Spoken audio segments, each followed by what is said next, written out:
to Studio 5. We're turning now to a topic that, let's just face it, men would rather not talk about. From going to counseling to going to the doctor, whatever help they may be needing or you may be seeking in your relationship, sometimes it's hard to convince the guys that's a necessary ask. There's the problem, is because you think we need it, we don't necessarily always think we need it. So how do we figure this out? We get Studio 5 relationship coach Matt Townsend to come in and help us out here. Funny. Isn't that sort of part of the challenge? Totally. Yeah. What would a man need?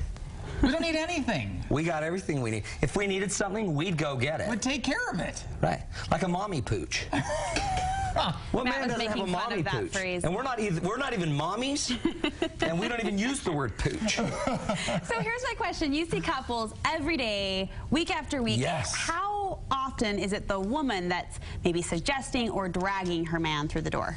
Always. Okay. It's not always, but a lot. I mean, it's higher. And remember, women, 70% of divorces are filed by women. Okay? And usually when the men come in, they're like, what? What's the big deal? You've sort of said this before. Men get blindsided by it, right? It's like a total surprise. Now, one reason is because we're not necessarily reading the relational cues as well. We probably don't even know what they are. Women tend to read the cues more. But as far as getting help, the male ego, men have ego. I don't know if you've heard this. Really? But yeah, we do. But this ego is a big deal, and we need it, because if I'm supposed important. if I'm supposed to kill a bear, I need some ego. If I went just on intellect, I'd be like, no, that thing could kill me. But my ego says, no, try. What's the worst thing that Was could that happen? on your weekend to-do list from Marty? Oh, yeah. Kill a bear? I killed a bear and 2 gazelles. It was weird. Draper's got some weird wildlife. But one of the problems is our ego gets involved. And so remember, men know our identity doesn't come from who we are. Traditionally, our identity comes from what we do.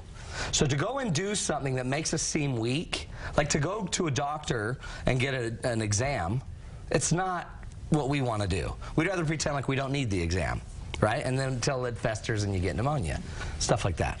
So not that you're speaking from personal experience or anything. So one of the things we want to do is we want to understand that men would rather fix it themselves. So if you want to get your man to go fix something, you've got to know their natural psyche is to do it themselves. So you can keep trying to go say, there's a bunch of people that can help us with this, but inherently they're going to not do that. That's why men don't pull over and ask for directions. Who's going to tell me where I need to be? I'm driving. I know I'm lost. I'll figure it out. So one of the keys with this is you've got to understand my thinking is first let me try it. So maybe create some conversations with us where you let us try to do it our way, with the caveat that if it doesn't work out, then we'll go get some help. So is part of the scare of counseling, therapy, coaching, something like that, is part of the scare that men don't like to talk? Because we've talked about, you mentioned action. That's exactly men kind of bond in action. So men don't tend to bond talking. Right. Statistically, women are more inclined to bond talking. So therapy, for example, is pure conversation in our head. That's the worst thing in the world. That's right exactly there. right. We're asking for someone for help, and they want to make us talk. And they want. So why would we talk? Why don't we just fix it? What is it you want? You want me to clean more? I'll clean more. Shut it. I'll clean. I'll clean. We don't need to go anywhere. Let's just do something. So we tend to be afraid a little bit of the communication, having to talk about it. Part of it's too because it's kind of unknown to us. We don't necessarily always feel good after talking. We would feel good after talking if it was creating and driven towards solution. So one of the goals is make sure that if you're getting help, that it tends to be solution oriented. You could drive your counselor or ask your counselor, can you make sure that we get some solutions and that we can go home and practice stuff? Instead of just talking in the session, maybe make sure you can also go home and have something to do. I would also turn the event itself into an action. We're going to go to dinner. We're going to have fun. We're going to go to the therapist. Then we're going to come back and we're going to implement what we learned. So it's a full act. You know, I often think of that when I'm going to listen to anyone speak or talk, whether it's in church or some convention or something like that. If someone gives me something concrete to do, I feel like it's been time worthwhile. That's exactly right. If it's just a conversation, then I feel like that was a total waste. No, I sat there with a couple and I made them do an activity without me. They were just doing it in a session with me, and the husband was like, "Okay, let's get on, let's get on, let's get on, let's get on with it." Yeah. But he didn't realize that we were actually coming up with solutions that he was then going to have to go home and implement. He didn't like having to just sit there and do an activity without knowing specifically that's going to be an activity we're going to go home and do. An action plan. A real action. Third thing, remember that men tend to come from our left brain.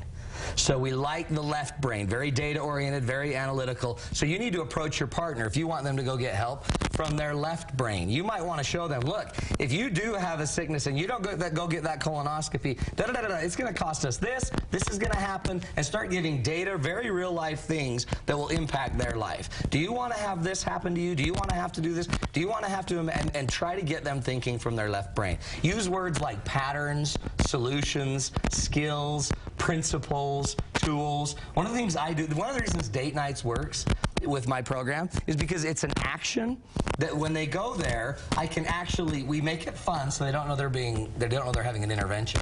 And we approach them from the left brain. I use words that are kind of manly. So you don't say emotions, feelings. Feelings. And so the idea of going to talk about feelings with a third party, seriously, not a good idea. That's frightening right there. And the reality is men need that too. So what we do is we're going to go and we're going to talk and learn how to build some solutions and stop these patterns that don't work, so that and then show us how we're going to benefit. What's the resolution that's going to come out of it?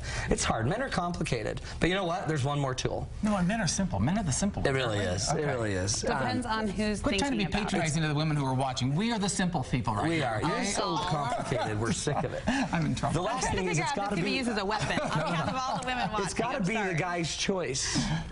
See, the hard part is whoever has the most energy, which tends to be the female on us getting help, that energy is what's driving all of this. If your man doesn't have that energy, then I won't make that choice. It's still got to be my choice. So one of the things you might want to do is say, honey, how could we ever fix it? Because, man, I'd love to give you advice. Men like to give advice because it's moving towards solution. Right. So you might say, honey, we don't seem to talk or communicate very well. What are some things we could do to improve our communication? He'll give you a list.